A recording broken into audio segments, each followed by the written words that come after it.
We're back. I'm Tina. This is Tina and Friends, and my friend Patrick Casale, and our attorney friend, of course, Tony Barney, is with us today.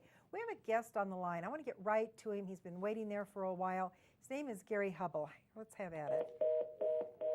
He went. Oh, dear. Rats. We were really excited about having him on the show, but what can you do? Guess he got tired of waiting. We did tell him, wait on, hold on, didn't we? Longer than he needed to. I guess so. Long ways from Colorado. Okay, so he wrote a wonderful article as far as I'm concerned, and it said something to the tune of, you know, Obama's really maybe a gift because he's making all of us wake up. Now, you read the article, right? I did. Did you like it? It was interesting. I think he went over really the dynamic that is crept through politics right now, and that is the polarization between the parties. Right. That's exactly what he was like focusing on, is how we're just waking up. Did you read it? All I can sit here and say is that the parties are going away. You think? And the American people are going to stand up and take control. They are. They're taking the country back. That's what this show's all about. We're taking the country I wish back. I could sit here and believe that. I was just being facetious. I mean, No, you know, every day, between what you see on television, what you hear, what you read, I mean, I'm just waiting for the bombs to start bursting in air. Well, that's what I'm afraid of, and that's what, you know, that worries me because it really would be awful if bullets started flying, but I guess it could happen. People are really getting angry. Now, let's talk about this deal with Israel. You know, Obama came out and he said that there will be a Palestinian state that Israel may not build. I mean, I don't know how you tell a country what it can and cannot do, but they said that they can't build and that they are going to have a Palestinian state by the end of the year. Doesn't that put Israel in a bad spot? Well, not necessarily. If they create a Palestinian state, I think you're essentially creating legitimacy to a group of people who want to be recognized as a nation. Yeah, but the Palestinians refuse to accept Israel as a state. They say they don't exist. Well, a lot of the Middle Eastern nations don't want to accept Israel as a nation, and yet we look at them and give them a status as a nation or recognize them as such. Well, they are a nation.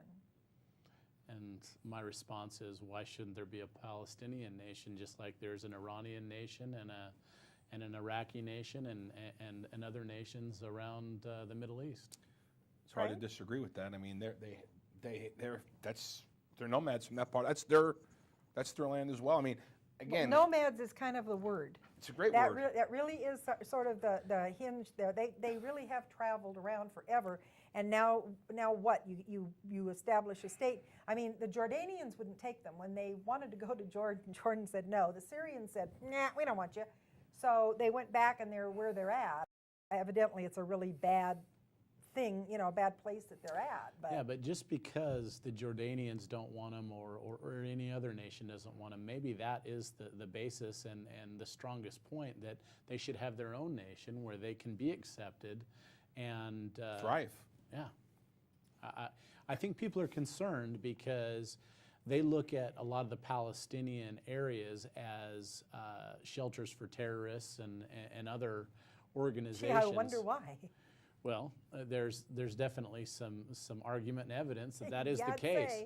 But the fact is those people have the opportunity to create a nation and to rid themselves of terrorism, just like other nations have that opportunity. But because they are nomadic, and you made a good point, Patrick, because they are nomadic, they're really not at the agrarian society that Israel. Israel went in, took the same land that has been there forever, and turned it into, you know, farm and citrus and produce, and I mean, they really turned it into an agricultural area and grew their own food and took care of it. But really, the Palestinians don't even get into that, do they? Well, I don't know that we can say that they don't do that. Maybe they don't have the tools that, you know, other nations have in terms of building their nation.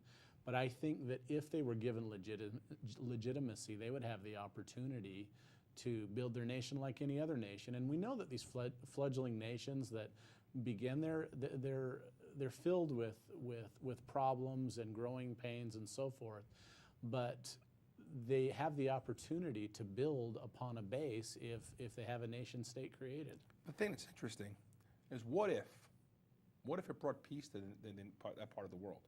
If the Palestinians had their own part of their own land and their own country that was recognized, separate from Israel, and peace could actually take place in that part of the world, which is something that hasn't happened forever. In 2,000 years, so let's believe in little fairy tales. But it could too. happen. I mean, it really could. I mean, again, I would, we're always looking for peaceful avenues to reconcile areas and fix problems. But you have to look back and see that over and over, Israel and the United States has tried to have peace treaties. They've tried to give land back. There's all sorts of things that have been done over a period of time, and it never brings peace. The alternative is bombings, war, etc. And to be honest with you, I don't think that I'd like to see our boys have to go to war if another war breaks out over there.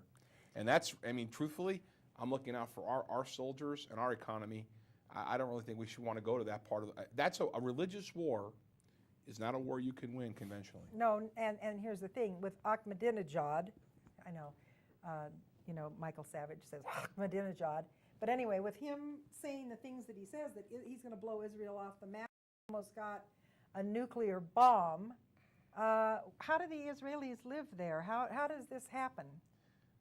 You know, without really getting crazy, I can't. I wish I had if I had the answers, I'd probably get Nobel Peace Prize. I know. I don't have the answers, but I will sit here and say that anything that can be done to prevent our boys from going over there and fighting and dying would be something I would really strongly embrace. And just to straighten things out, the only way you get a Nobel Peace Prize is to be an extreme lefty. So get over yourself.